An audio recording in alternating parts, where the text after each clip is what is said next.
Excuse me.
Okay, cool.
Hey everybody, how's it going? This is Daryl. How's your day been? How you feeling? How are you really doing? No, let's get really down to the business. How are you about your music? What do you think about your life? What do you think about your current state of affairs? What about your career? Your family? What about your friends? Let's take a second out of our day really quickly to reflect on how we have other things going in our lives besides marketing.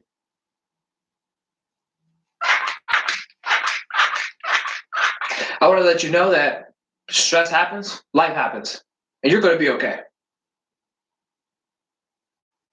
If you're going through bad times, I'm really sorry about you. I'm really sorry. No, you don't deserve pain. You deserve happiness and support. Okay? With that said, I would like to introduce you to this next class. It's called Getting Comfortable Series, part 4, and it's for audience keywords. Today we're going to be going after what are audience keywords. We're going to break that down. Then we're going to go over how to identify audience interests through Google search, Instagram, and maybe a little bit of Facebook. Have time for it, because I know that I riffed a little bit. I go off course, stuff like that. Then we're going to talk about how to add their words, the audience words, into your marketing campaign. Now, when I think about this entire series, when it comes to content, I realize for myself that it's a lot to it, you know? Like there's a lot going on when it comes to content marketing.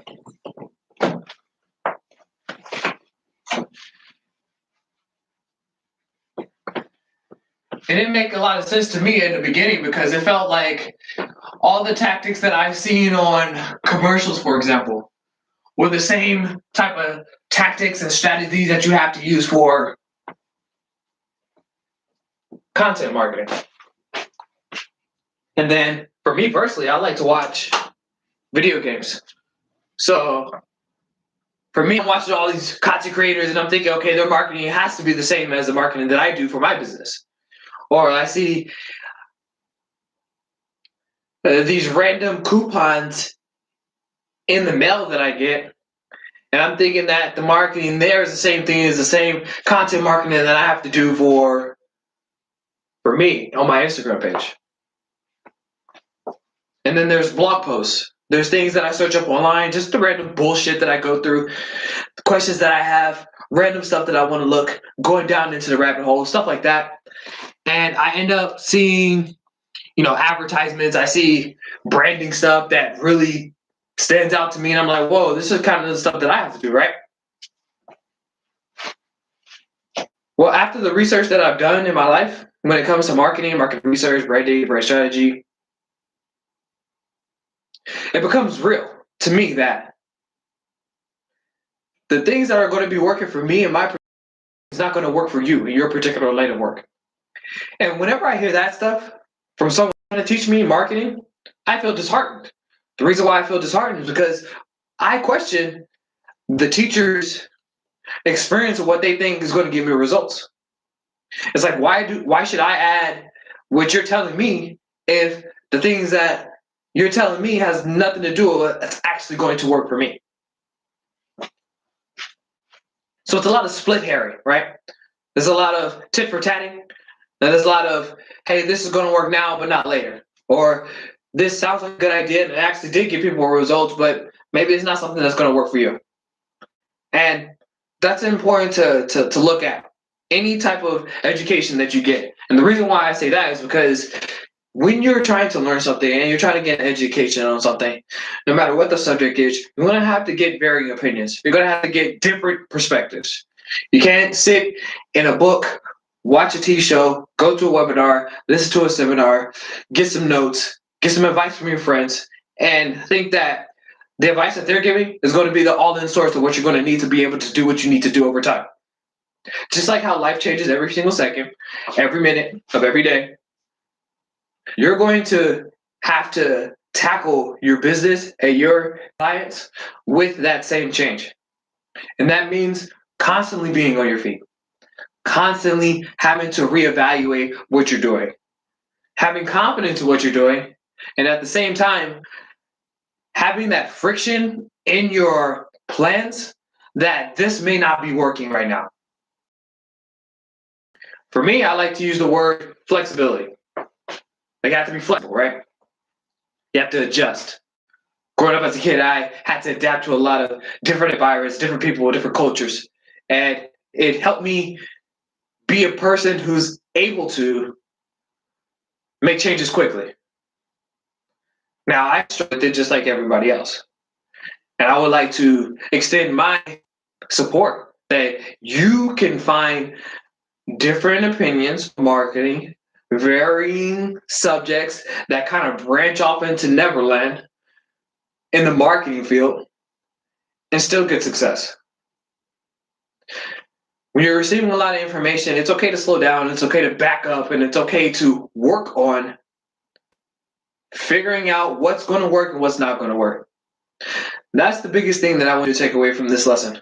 I don't want you to think that when it comes to these audience keywords, or the 9 steps of the customer journey, or the 3 buyer interests, or content itself and the simple steps that it is to get started, that is all in all, because it's not. What I want you to do is to take the parts that are important to you. It could be an attitude adjustment. It could be a story that really stood out to you that you could reference to in your field. It could be an actual technique. It could be an actual step. It could be a case study or an example or a different author or a different class that you can look to what I was saying and be like, you know what? Daryl was full of shit. This was wrong. This is right. Right? And that's good. Being able to go to a point where you're looking at the various information documents and statistics and analytics and all the information you're going to be getting, all the things you're going to be learning, it's important to be able to make smart decisions, soon decisions, tough decisions. And it's going to be emotional, right? It's going to be frustrating. It's going to be stressful. And I want to encourage you to have that strength, to be able to weather that type of turmoil, as it were, for lack of a better word. For me, what I believe is that marketing is not some random department that does some fugazi that you somehow can get benefit from, and then all of a sudden you're getting money and people are working for you and getting clients, okay? No, it's the real deal. It's serious, okay? Marketing is very scary. Marketing is very, very elusive at best. And that's when you haven't had the time to be able to put in the know-how, the knowledge, and the system in place to be able to operate on a regular level, and the understanding of the entire business as a whole to be able to incorporate those things and actually to be able to pinpoint like a sniper exactly where the mark is to where this action leads to this result. And that's why I'm doing this. Which is why, for example, when I found out the term marketing rate of interest, or what was it, MROI, I think it's the rate of return, the rate of interest, something like that, and it's like the marketing return on interest. It blew me away, just because of the fact that you can look at analytics and marketing and find where the results are coming from. The reason why I'm bringing up content and I'm talking about it a lot is because a lot of people believe that to be able to understand marketing, you have to go to the very end. You have to go to a point where the outcome had already happened and the result had already happened, and look at that result to be able to track back what's actually working or not, which is very confusing. In the marketing world, it's called competitive parity, using what the competitors are doing to be able to base your advertising budget, advertising objectives. And it's interesting to me because it puts the mindset that you're supposed to be waiting for life to happen to you, for you to be able to understand what's going on and to be able to do what you need to do. That you need to be able to wait until something happens before you're able to actually do what you need to do, get the results that you need. And that's bullshit. I think that's bullshit. All the times that I've worked a job that I didn't want to work, I had to clock in first, and then I started working. And then as I'm working, and then after I saw the result, I got the paycheck. I was able to pay my bills. I'd be able to get some food. I'd be able to go on a date. I'd be able to not go on a date, but give my date money and then not get anything from that, right? But I always have to put in the effort first before I get that actual payback. And I believe that marketing should be the same. You shouldn't have to believe you have to wait all this time. Think that marketing is since it's a long-term thing that you have to wait a very long time to be able to realize what works and what doesn't. I think the opposite. I think you should be able to put in the effort right now and to understand that there are X, Y, Z, and the ABCs of all you need to do to be able to get your results, whether or not you're getting those results or not. for the past 5 years of me learning marketing and all these different subjects within the field, it took a long time for me to understand, okay, what's actually working and what's not working. But what was more important is that I learned how to understand what I needed to define as this is working, this is not working. Okay? So keep that in mind. You need to be able to make a decision for yourself that something is going to work for you and that you're going to put it into action and that it's an actual task that you have to do as your job as a marketer, not as I'm going to try this out and see if it works. Because in the world of business, we both know that we don't have time to figure out if it's going to work or not. You have to make the decision. You have to go for it. And you have to do something. And you have to continue to consistently do it and not try to change up your actual objectives and get that confused with you having to adjust to be able to reach your objective. Okay? So let's start off with audience keywords.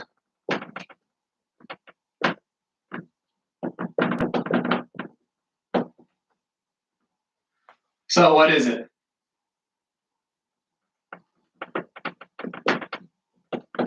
I have 2 blog posts right now that are up. So we can find some outside sources to see what's going on. The first person is Neil Patel. The second person is, let's go down to the bottom.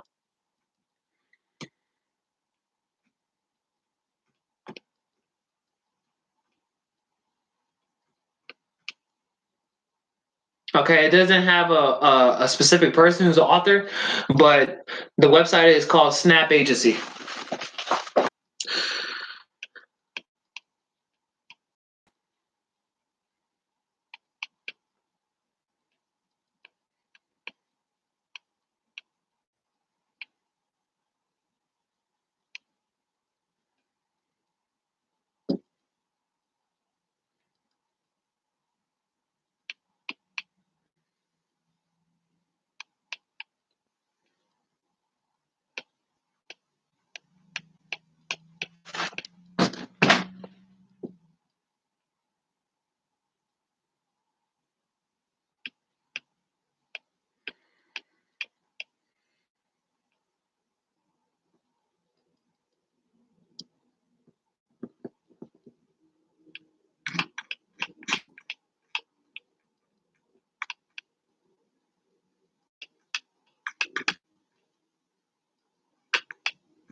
Okay. So I'm scrolling down the 2 blog posts right now, and I'm seeing that they're not really defining what audience is. They're showing the first one by Neil Patel is talking about how looking at your audience is more important than the words themselves. Like the first part of this blog post with Neil Patel, it talks about how finding the keywords depends on knowing the audience, right? So it's not really defining what audience is. It's basing itself off of the premise that you know what an audience is. Okay. And then it talks about how it's more valuable, how audiences are loyal, and so on and so forth, right? And then in the second blog post, it's specifically talking about PPC campaigns. Now, for people who don't know, PPC is pay per click. Now, a click is an action that a person takes to enter your website, to sign up for a PDF, to call you, to send an email, to download something, to view a video that you just posted. And the pay per part of that acronym, it basically means the method of a method of advertising that focuses on paying for a specific audience to be able to click on something. And then in this little this very awesome blog post, it talks about how keyword targeting is important and how audience targeting is important in these campaigns. But it doesn't define it. So I went to another tab and I looked at audience, right? Now let's put the definition right here, bro. Let's see.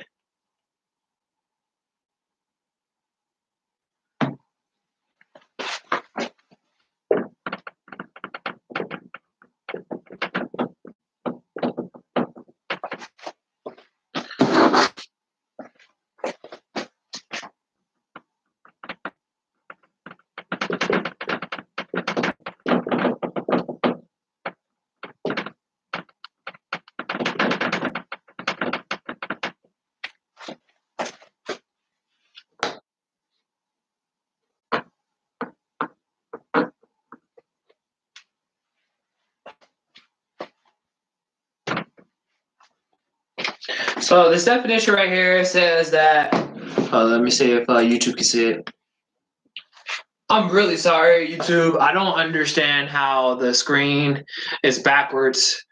I'm gonna have to look at it later to figure out how to flip the screen so that you can see it in regular English. I'm really sorry about that. It happens on phones. I know how to do it on the phone, but not on the laptop. It's not for YouTube. I'm pretty sure it's in the settings, but we don't have time to look at it right now. However, and for the listeners on the streaming sites who are listening in and can't see me writing stuff down, that's my bad. It's my bad. I'll be having pauses. Like, you guys know what I'm doing and you don't because you can only hear it. And I'm aware of that. And that's my bad, bro. However, what I'm doing right now is writing down the definition of what audience keywords is, okay? On a whiteboard, all right? Looking very good while I do it, by the way. Just so if you're wondering if I look good or not while I was doing it, yeah, I was doing it really well. Yeah. I was doing it very well, and I was looking very sexy. Yes, very true. Very true. Your thoughts are correct.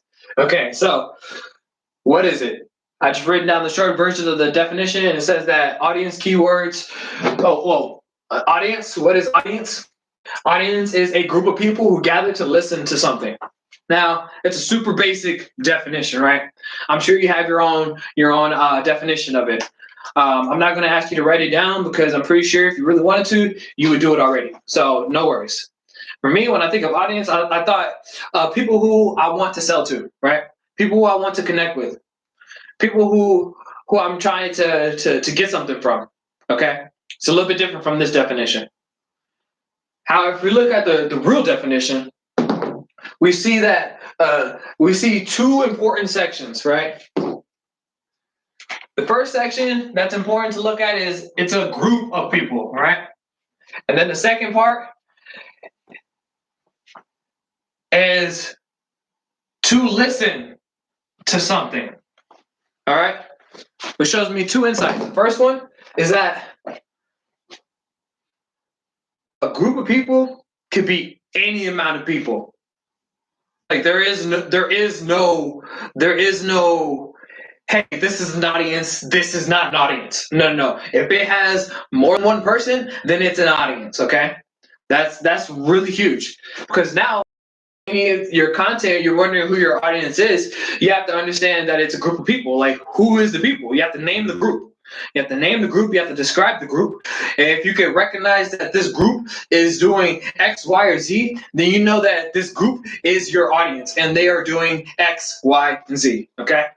Now, the second part is to listen to something. That's very important. The reason why it's important is because a group by itself, doing nothing at all, isn't an audience. It's just a group of people. Okay? So the group of people have to be doing something. All right? Which also leads to the location that you can define what action is going to be described as your audience's action. Okay? So that means if a group of people who you decided was your audience are commenting instead of just viewing, then the comment section, they're not your audience. The audience is the people viewing it. All right? You see what I mean? If your audience is just follow along with me, you know, you're getting the wheels rolling, right? So if the audience is liking your photos on Instagram and not clicking your link, and you wanted the people who are clicking your link in your bio as your audience, then you know that the likes and follows have nothing to do with what you want your audience to be doing at this time, okay? Which means that if you're looking at your results, you're looking at if people are liking what you're doing, not liking what you're doing, hating what you're doing, but the people who you really want are actually taking the action you want them to, you can now decide whether or not your campaign was successful or not. Okay? So, and then the fourth insight is that you should be able to, you should be aware that you should change your focus of your audience's actions. Okay? Because as you can tell from the last 4 or 5 classes, that there's 12 levels? Navigational, informational, transactional, excite, awareness, and then there's subscribe, and then there's like 4 or 5 others. And you know what I'm saying? You know what I'm saying? There's different levels, which means that the audience's actions that you need during those levels are going to be different from the other levels. Which helps you understand that if you're getting low likes on one photo that you posted just one day, that's not a real accurate look at what's going on with the audience. Okay? We have 1,000 things that are going on at once. Millions, right? So you have to understand over a period of time, you should be looking at the changes of your audience's actions to be able to understand where they're going, what they're doing, and is what their response to what you're doing is accurate. Okay? So we defined it. Yay! That's what's up. Woohoo! And we have officially gotten through the first section. Woohoo! All right, now, which is how to identify. Oh, actually, we're not even done yet. We're halfway through. Okay, so we just looked at what an audience is, right? And some importance that are very important to look at with that definition to help you understand what keywords are, what these keywords are. So with that said, this is what we already know what keywords are, right? Keywords are words that people put online to find what they want. One more time. Keywords are words that people put online to find what they want.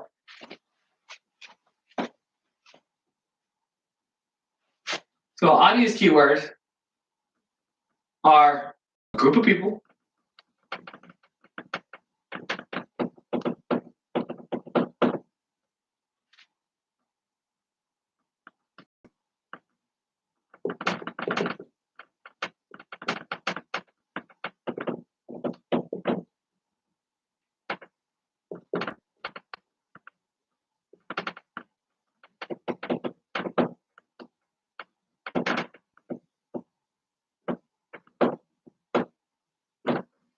This is the definition.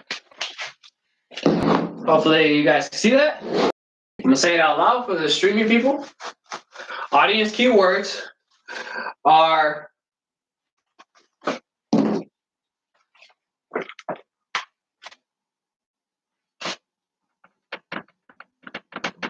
Hold on.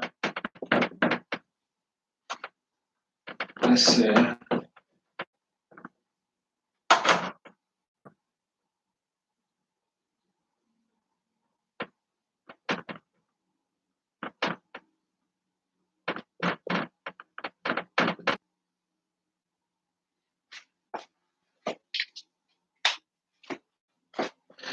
Okay, so audience keywords are words that reflect a group of people looking for something they want online. Super easy, right? So audience keywords are what they're saying, what they're putting out. And that's a lot of feedback that you can take away, okay? The reason why is because of this. Keywords themselves are just words that are getting results online, that are showing up online. When you look for keywords, point blank, they're going to just be, hey, people are searching up this and this and this based on what you put in, okay? That you want to look up, okay? When it comes to your audience yourself, that audience has to be defined by you. The reason why it has to be defined by you is so that you can accurately dictate or accurately identify whether or not the keywords that you're looking up right now are actually what your audience is looking for, not what some different audience is looking for, okay? And the second reason why for it is because now that you understand that these groups of people that are looking for something that they want online, their wants go way past just what they're looking on online. Because we as human beings, we don't just look for stuff, right? We're talking, we're chatting, we're moving, we're expressing ourselves. A whole list of like just an infinite list of things, okay? Which means that anything the audience does that you can identify as an action, like they talked about how they're pissed off about some BS that happened at work last week. That topic right there is something that they were looking for online. That is something that they were interested at the time, which is something that you can also talk about.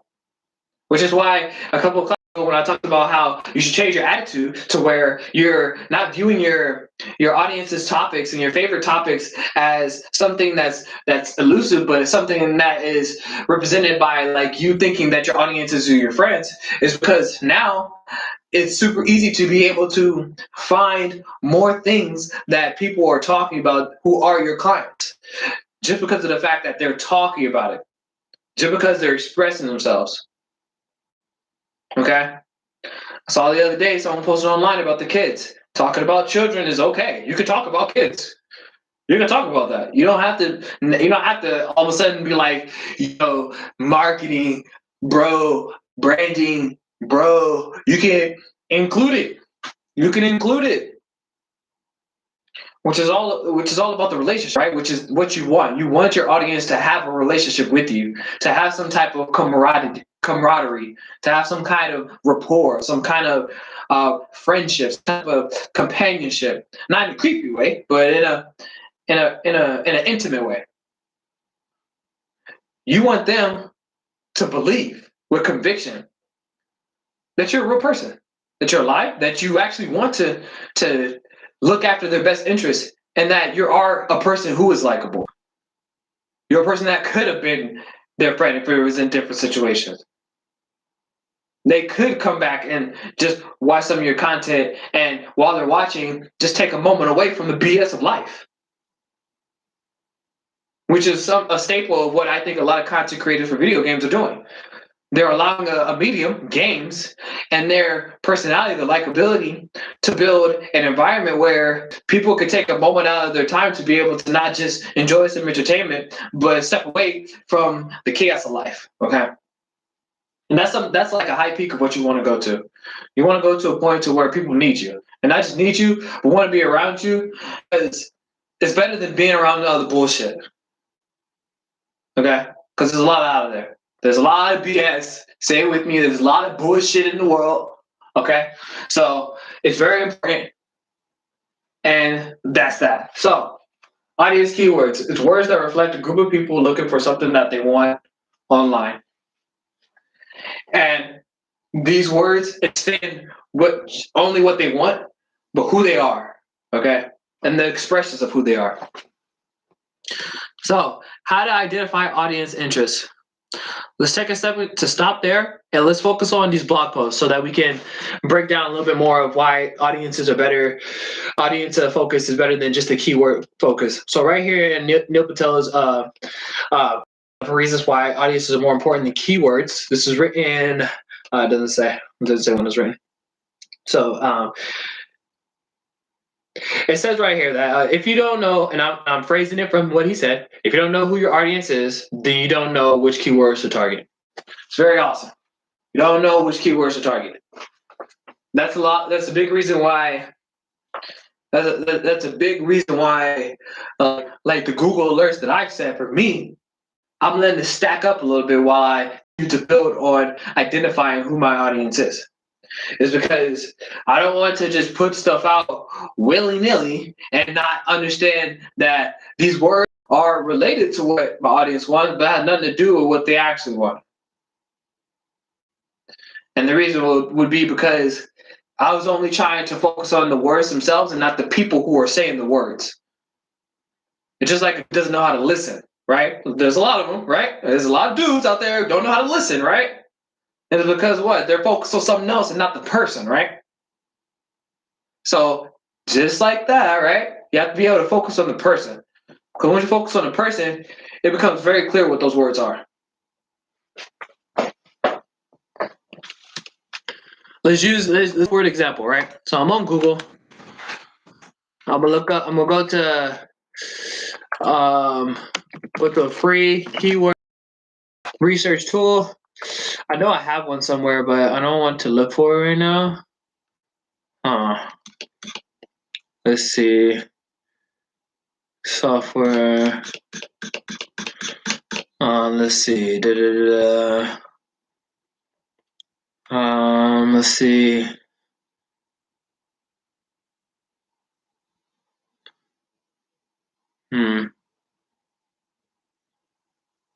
Let's see. Let's go to this one right here. All right. Give me a second. So I'm on wordtracker.com, which isn't the that I talked about yesterday, but they have a free version on here. So let's type in sports management. So I typed in a search phrase and I clicked enter. So I'll give it a second, up a couple of lists.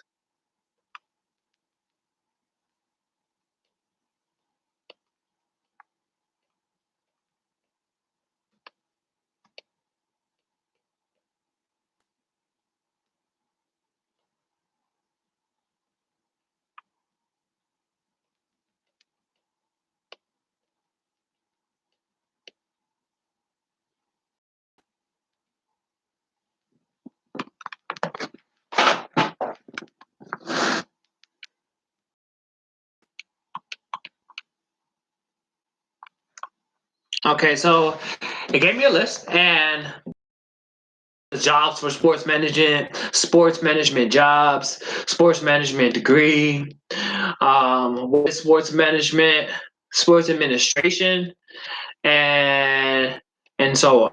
There's college with sports management, sports majors, sports degrees, entry-level sports management, right? International sports management. Let's take international sports management. So I'll go back to Google management.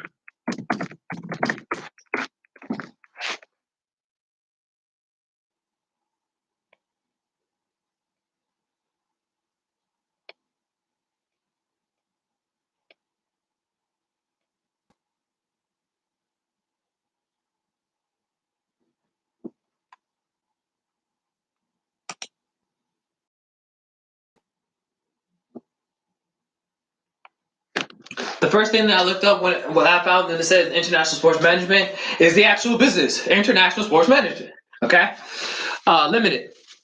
And it says on Wikipedia, I know it's not the best resource for finding information, but it says here that it is a sports management agency based in Cheshire, England, that represents the leading figures from golf. It was founded in 1989 by former European tour golfer Andrew Chubby Chandler. Right? Now, who is my audience for sports management? I was looking for more, I was more interested in football or soccer. They're showing me golf, right? So in this short, super easy example, you can see that this keyword doesn't necessarily have to do with my audience. And the reason why is because I want to focus with my audience is sports managers in football, not golf. And soccer, not golf, right? So now you can see the difference. Now you understand if you're looking for just those words and you're trying to create like some videos for it and stuff like that, you wouldn't really reach your audience. And you don't need to know if you're getting likes, follows, comments, shares. Because you can see from right here that your audience is different from what the words actually were. Now let's do a little bit more. So scroll down a little bit, scroll down a little bit, scroll down a little bit. I like this part because it has a lot of different like infographics, and I'm talking about the Neil Patel's blog, right? So step number 3 says audience is loyal, and from what it's saying is that if they're not interested in what you're interested once they land on where you're at, then they're not going to click on anything, visit again, and you're not going to get any money. All right. And then it says on the other hand, by using defined audiences, they become loyal because they'll build a relationship with your brand. All right, so let's use the example I just had, right? So sports management and football, it doesn't necessarily match up, right? If I'm putting stuff out because I want it to affect the managers and soccer, they're not going to feel like they give a shit about them. And the reason why is because I'm speaking directly to golfers, okay?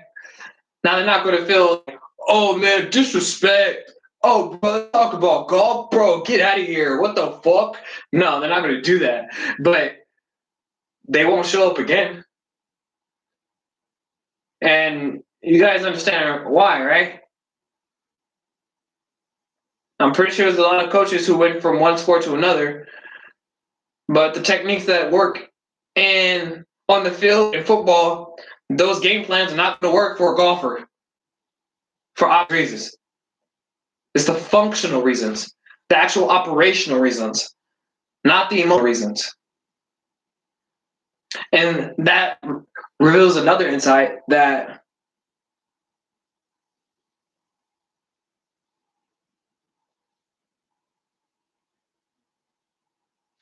your relationship is going to be grounded in the work of your office. And if any of you guys ever have working parents who work more than 5 hours a day per day, then you know how serious a work relationship is. Work equals what? Say it with me. It equals money. It equals being able to provide a life for someone that you care about. And if you could connect that relationship with the work of your client, then that's much more solidified in your marketing.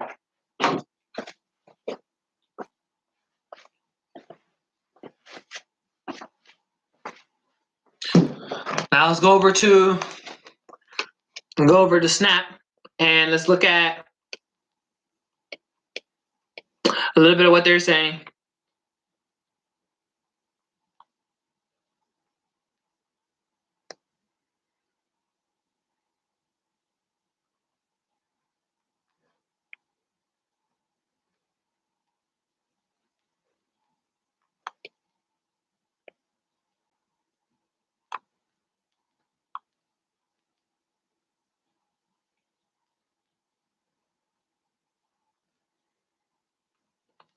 So I was saying on snapagency.com on the blog post, audience targeting versus keyword targeting, that, and I'm paraphrasing, by understanding your audience, you'll be able to target the intent of your audience. The reason why this is, well, to explain this a little bit further, intentions matter. Just like how you would want your audience, the one that matters to you, to be clicking on something rather than, say, for example, sharing it, you're going to want to target your audience in that frame of mind, with that attitude. The part of your audiences that are in that mindset, in that attitude. For example, sports managers in football. I would rather focus on those audiences who are more interested in reading an ebook about scheduling rather than someone who's interested in learning more about scheduling. Or let me rephrase it like this.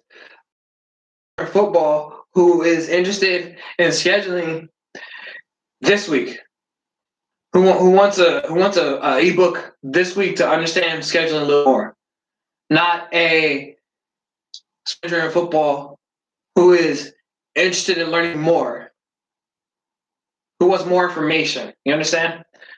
It's like I want someone who actually wants to use a product or service, not someone who is interested in information. Because the people who are interested in information, they can get the information, but they can leave. We want someone who is intent on moving forward on what they are interested in. Not move forward with me necessarily, but interested in moving forward and what they're already interested in. That's why intent is very important, which is why focusing on your audience is very important instead of focusing on the words themselves. Because if I'm using international sports management, it doesn't focus on the intent of the audience of sports managers of football. It focuses on the intent of golfers. You understand? On golfers. And golfers in the business of international sports management, the business itself. Okay? So let's write that down.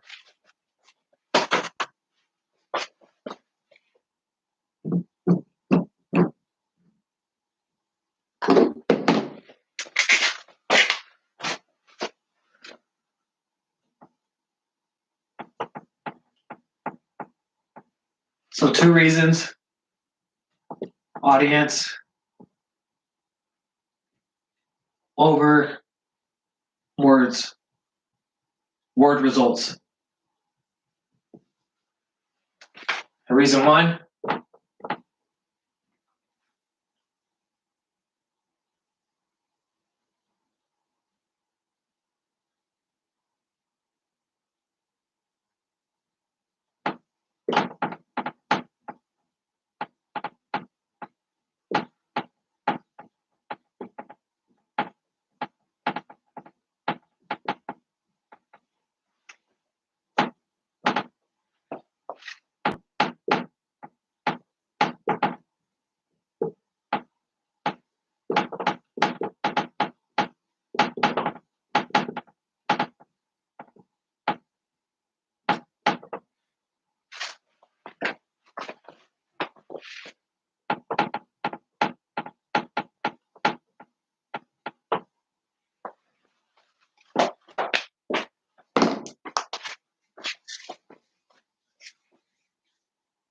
Okay.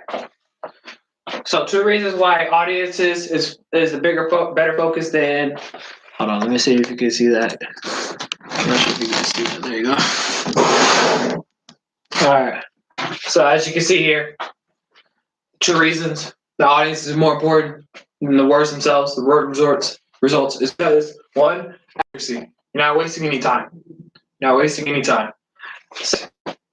Excuse me. Because you'll be able to focus on the people who are ready to take action and not the people who are just researching.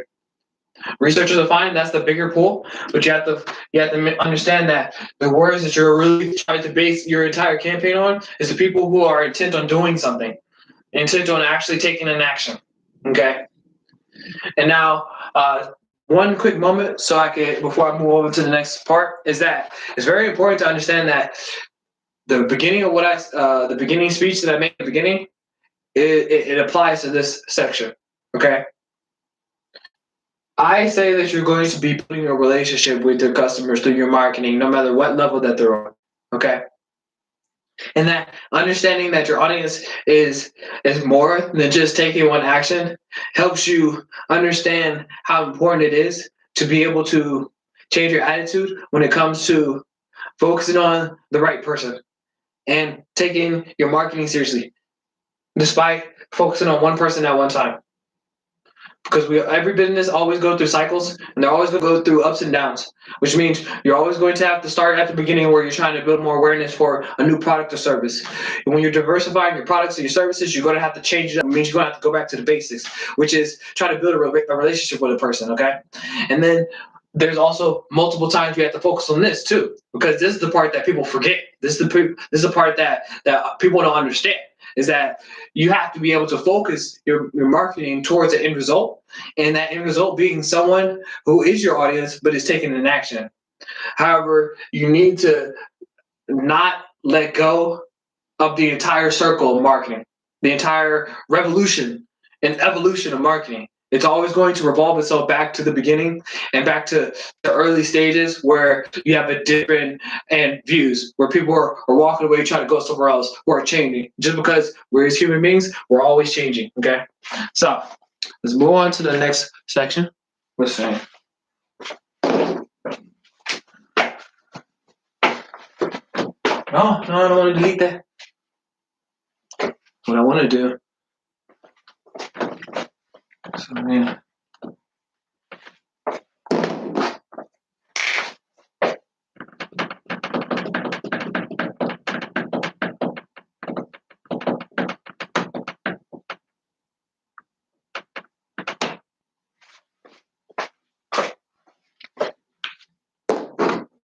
What I want to do is take a photo of this so I can have it as like a thumbnail. Not thumbnail, but like those photos. Okay.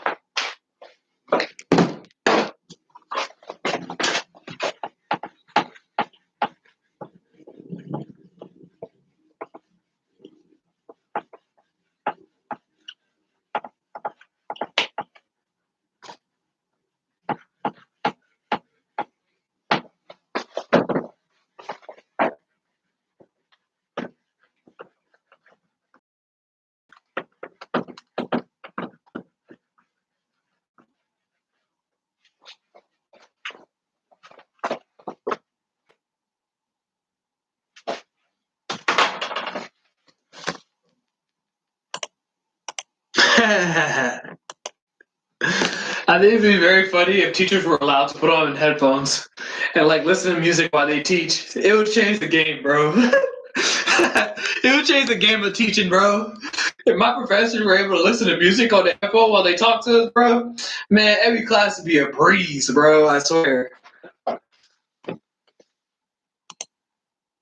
Yeah, that's the worst part, bro. The teacher has to sit all day for like 5 days a week, talking to like hundreds of students over 8 hours a day, and not listen to music once during that time, bro. That sucks, dude. Okay, anyway,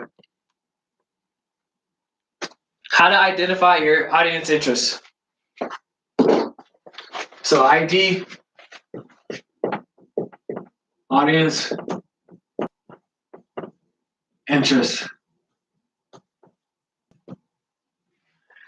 This first one, I saw Timothy DeLaGhetto put up a survey, I think on YouTube, on his YouTube story, and I think I also heard it in his podcast as well, where he talked about how he likes to, just send out random surveys on Twitter and stuff, or one of those social media sites. But I think it's a great idea. So we're going to put his advice. So Timothy DeLaGhetto. Timothy DeLaGhetto.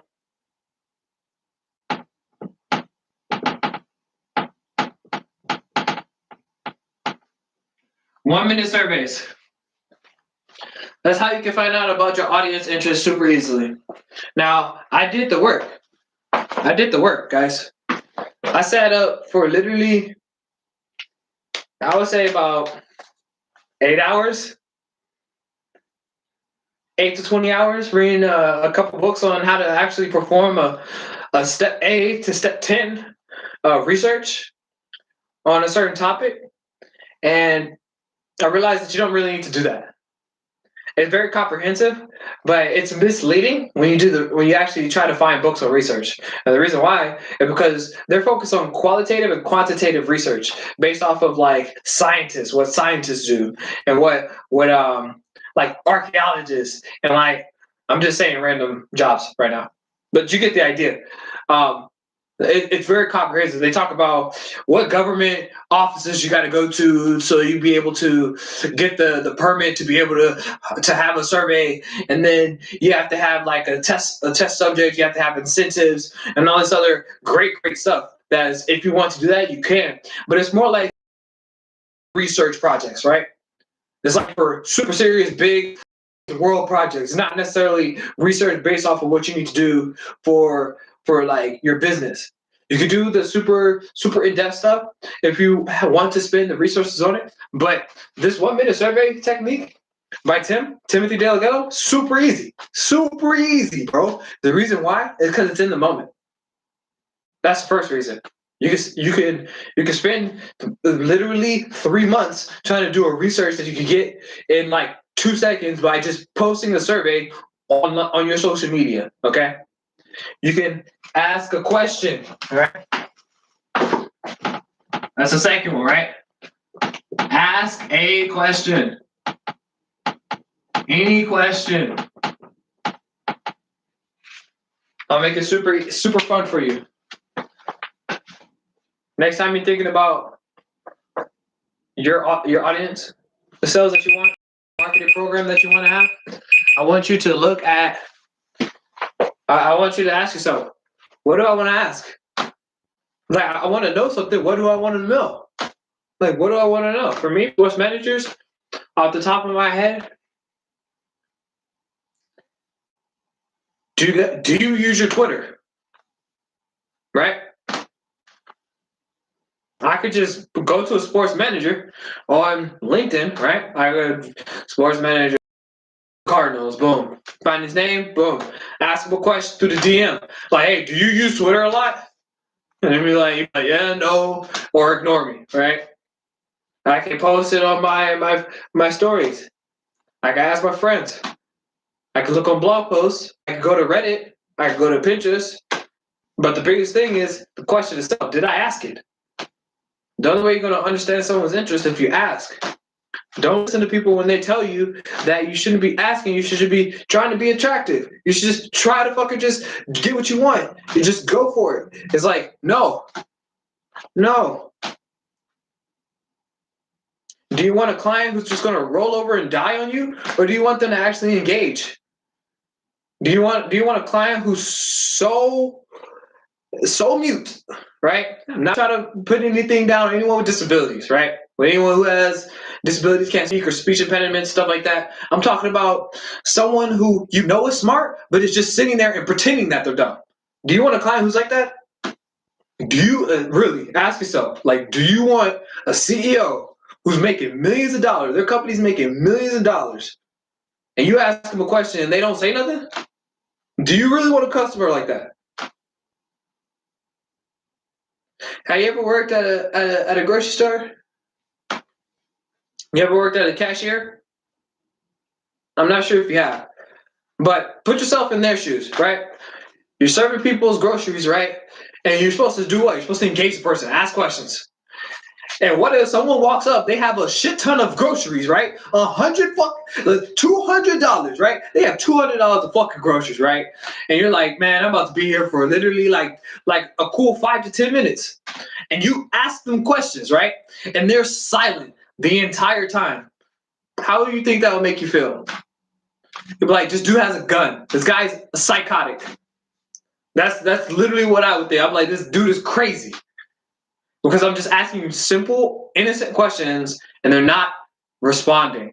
They're not responding, okay? When you're in a place where they're supposed to be responding, okay? Now, when you're going on Instagram and Twitter, remember, it's social media, okay?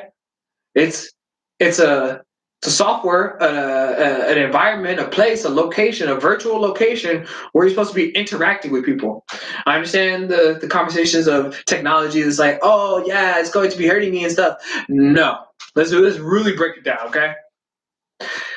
When it comes to an interaction, there's a back and forth. There's a back and forth.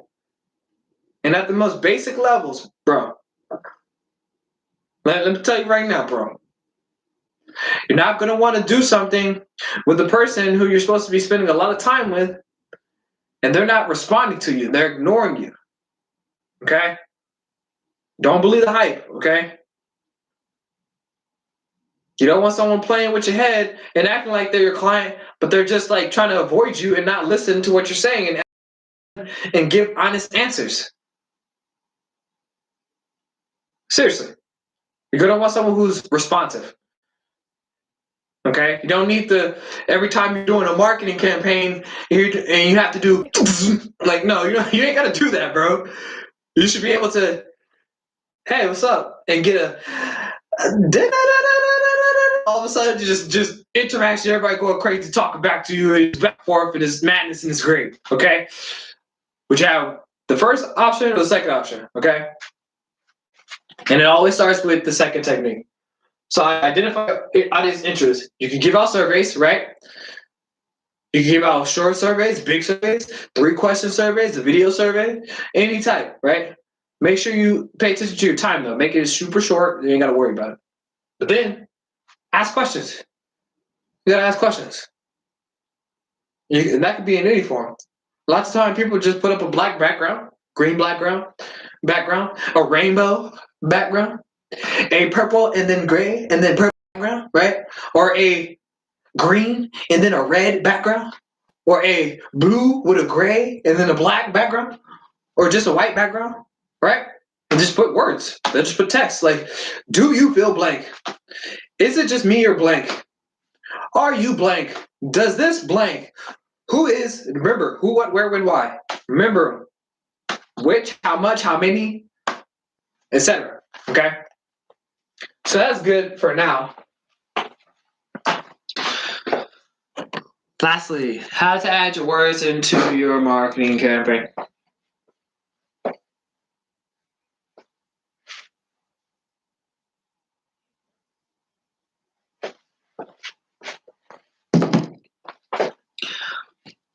Okay, so how to add their words into your campaign. This was going to be super easy, bro.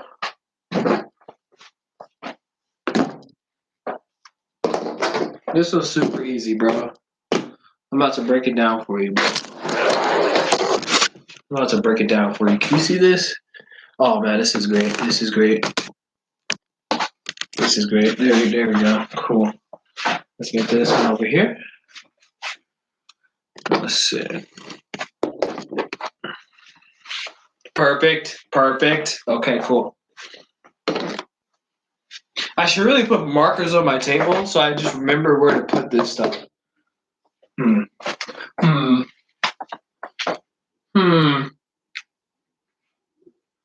All right, so let's see. What's the note say? It says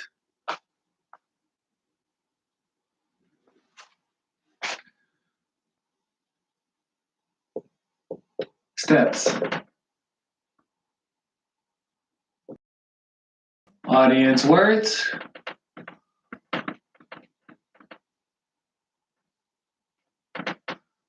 My campaign.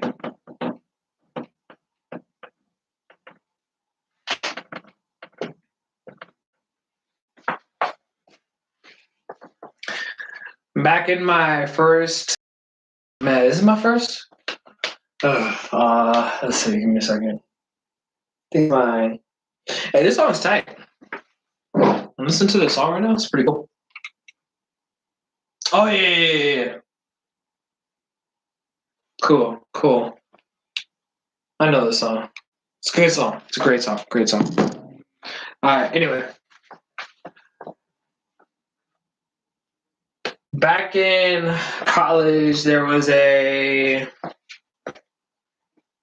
man. I can't remember which professor it was. It was an English professor, and we had to.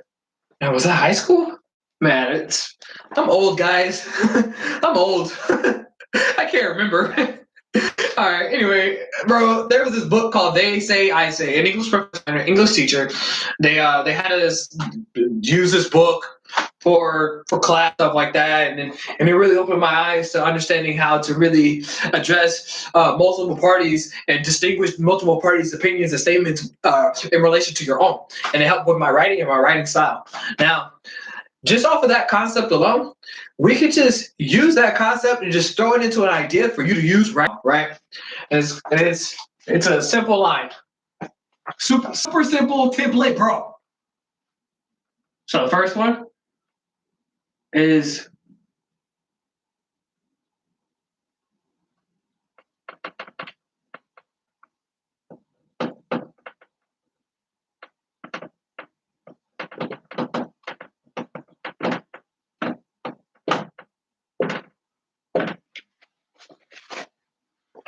man, I'm really have to learn how to flip these screens, bro, because it looks so stupid.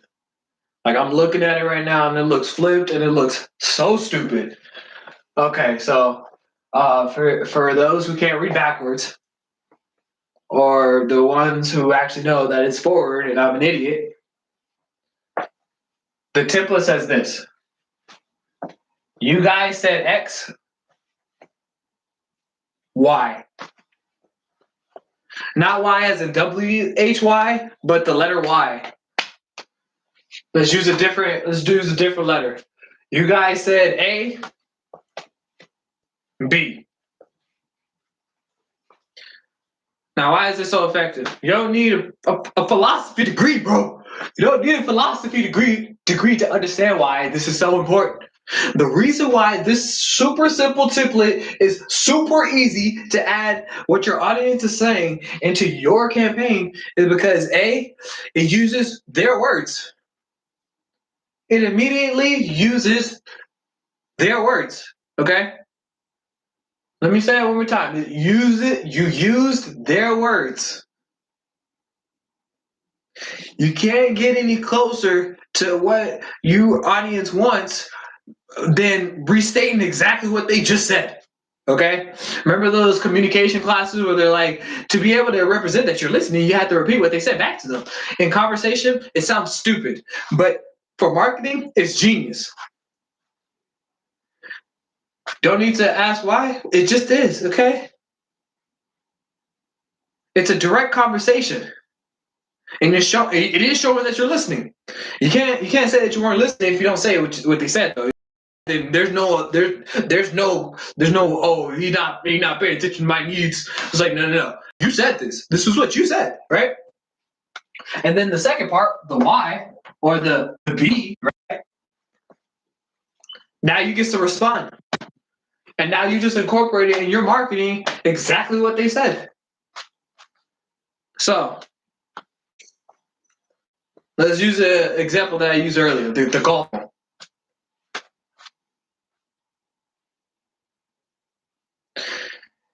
So I'll just say it's super easy, right? So out of that research, people searched up the International Sports Management, right?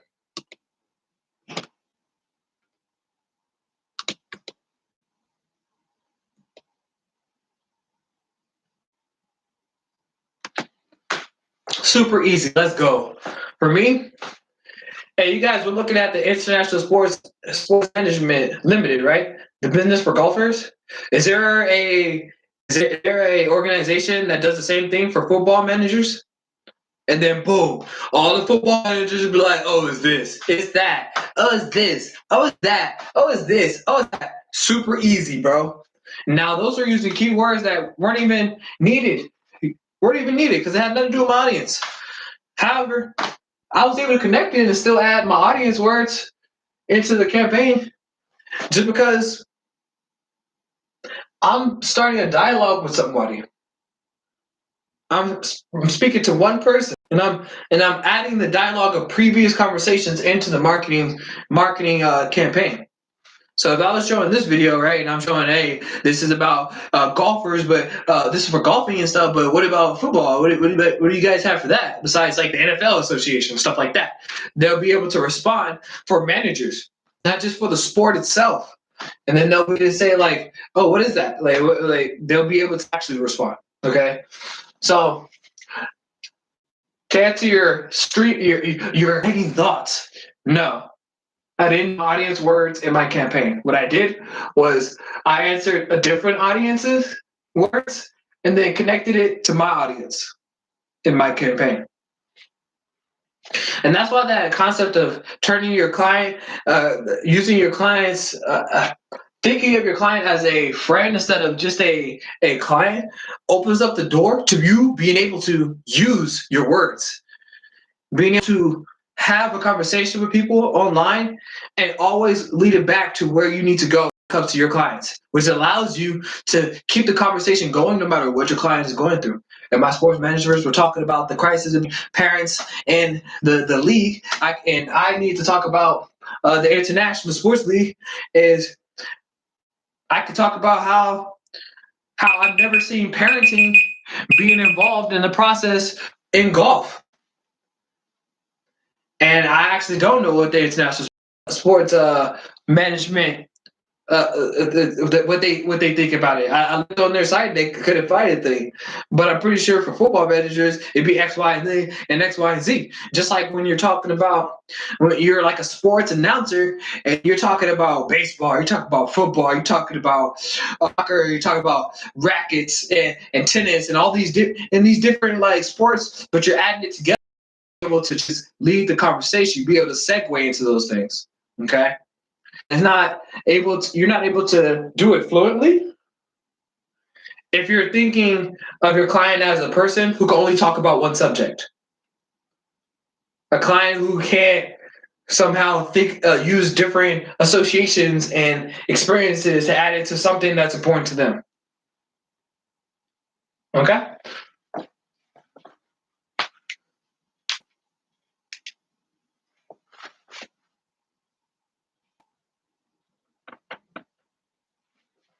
Now, the second step, how do you put the audience words into your campaign?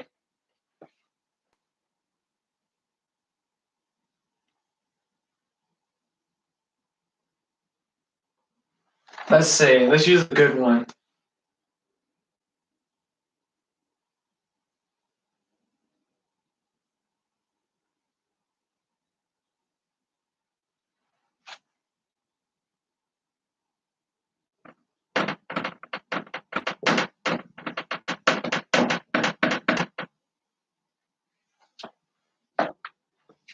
Fact checked. Oh, I said it wrong. Fact check. Use that. Why should you use fact checks to be able to add your audience's words into your campaign? The reason why is because now you could be the authority of like, okay, let's actually look at the results. Let's see what it actually is. For the crisis between parents and the football managers, and all I know is the international sports management business, then I could go online and I could talk about the bottom line. It's like, hey, I know you guys said this. This is what's really going on. Like it's been revealed. This is X, Y, and Z. The first thing that comes to mind is Vice, right? For people who don't know, Vice is a international investigative journalist company based, I think, in the United States. I'm not sure. They're all over the world, right? But I could have swore the headquarters is out here in the United States of America. Okay, you can check my facts on that. But Vice is a real thing, and what they do. If I'm doing a fact check, I'm gonna give you raw footage. I'm gonna give you the raw footage, and I'm gonna go to the place, and I'm gonna show you what I saw. And I'm gonna break it down. I'm gonna give the facts. I'm gonna give the varied opinions. I'm gonna give the this is what they said, but this was BS. And then here's the violations. Here's what they're breaking the law. Can't do the time, don't do the crime. You know what I'm saying? It's stuff like that. You know what I mean? I'm really sorry if that soundbite was copyright. I don't think it is, but if it is, I apologize. I didn't mean to. You know what I'm saying? Just saying. Just saying. It was a metaphor. I thought it was a metaphor. Okay, my bad. Okay. So being able to fact check allows you to talk about what your audience is talking about in a way that can put it all on the line and to be connected with your client. Okay. So this class was really awesome. I read this class just because you guys were very affectionate and supportive and beautiful and handsome, sexy. What I'm gonna do is take a photo of these notes. We do our definition of the day. Give my thanks. See you guys on your way. We want to do a recap today because we went a little bit over. How long has it been? Okay, it's been about an hour and a half. I mean, of course I could go longer, but I've been thinking about Twitch. I've been thinking about it. The only thing that I've been trying to strategize personally is just how to divvy up the time. Because like I said, I like to watch video gamers and stuff like that, and the content creators, and they have a medium that they can look at. They can, do games and stuff like that. And yeah, I could do the computer games and stuff like that, or something that's related to marketing, and come up with exercises that we can do and stuff, and it'd be really cool. But I'm trying to figure out how to break down talking points. Like if I would do an 8-hour day for a marketing like webinar, just like a full day, like a full 8 hours a day. Like I wanna be able to know ahead of time. Like, okay, so these topics I could talk about for these 2 hours, these topics for the next 2 hours, and then so on and so forth. And then I'll add in, okay, here's our breaks and stuff like that. Because if I want to do it on Twitch, right, and I want to do these type of things, I'm not going to have it as like an hour and a half, right? I'm gonna be just like these power users who are doing like 8-hour, 10-hour days. I'm gonna go hard in the paint. And I don't always want to just do like the same topic.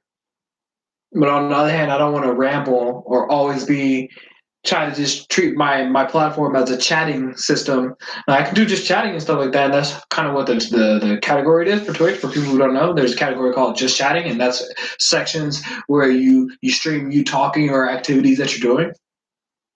But I kind of want to set it up to where it's a little bit more focused on what it is naturally. All right. So I just finished taking a photo of this stuff, and now I want to read the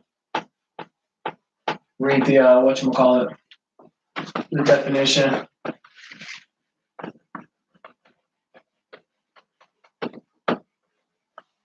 Okay, give me a second.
right, guys. Sorry for taking so long. I had to do a couple things. All right, so let's go over this, and then what we'll do is we'll see our things and we'll dip. Okay, so today we have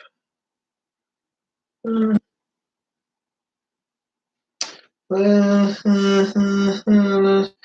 go with disjunctive model. Okay, so disjunctive model, a model of consumer attitude, a formation asserting that the consumer requires a minimum level of satisfaction on the most important product characteristics, but not on every characteristic. A high degree of satisfaction with a less important characteristics will not compensate for a less satisfactory rating on an important characteristic. For example, a car buyer may rule out all models that do not have the required price and fuel efficiency, even though all other requirements are met or exceeded. This is one of several non-compensatory models. I'd like to thank YouTube, Deezer, Napster, iTunes, Spotify, Pandora, Facebook, my Facebook page, LinkedIn, Instagram, Twitter, and all the other streaming sites for listening to this class, taking notes, feeling good. I don't have a product for you guys to get. I don't. Stop blaming me for not having products, okay? Stop that, okay? So I'm really glad that you guys were able to tune in, have a great time, learn at least a little bit something, have a couple laughs, and enjoy just me talking or whatever. Yeah, I'm really appreciative and I'm grateful. Thank you guys for actually, focusing on your marketing. For the people watching the video on my phone, which is my Facebook page, I'm really sorry that you got this down to upward angle. I'm really sorry about that. It's not inappropriate. I'm just saying, like looking up to someone, it's kind of weird. I know, but it's on a stand. There's not much I can do. I could try to sit it a little bit backwards, like over here. But it doesn't really make a difference, to be honest. I'm really glad that you guys are here.